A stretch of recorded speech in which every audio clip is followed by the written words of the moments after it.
আগে ভিডিওটা দেখেন ভাই, তারপর আমি বলতেছি। কিরে কই যাবি? স্যার পঞ্চগড় যাবো। পঞ্চগড় যাবি? চোখ লাল কে? কি খাইছস? কিছু না তো স্যার। কিছু কাজ নাই? না স্যার। আয়, নিচে নাম, নিচে নাম। স্যার সত্যি কি কথা আছে তোর লাগে, নিচে আন।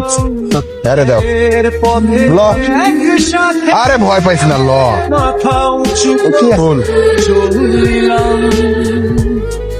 শ্রমিকের ঘামে কৃষকের স্বপ্ন তো আমার পরিবার দিছিল রাস্তায় খাওয়ানোর লেগা, তুই তো বহুদূর যাইনি, সেই পঞ্চগড়। রাস্তায় খাওয়ান পাবি কি পাবি না, খাইয়াল খাইয়া ভালো করে গাড়ি চালাইবি, ঘুমাইবি না, বুঝছস? বহুত দূরের রাস্তা, যা। কি ভাবছেন এটা সত্য? এটা স্বপ্ন। এই স্বপ্নকে বাস্তবায়ন করতে হলে সৎ এবং যোগ্য লোককে আপনার ভোট দিন। আমি দেশবাসীকে বলতে চাই, ড্রাইভার জাতির জন্য এই ভিডিওটা পর্যাপ্ত পরিমাণ শেয়ার চাই, যাতে এই ভিডিওটা আমার পুরো ড্রাইভার জাতিদের সামনে যায়।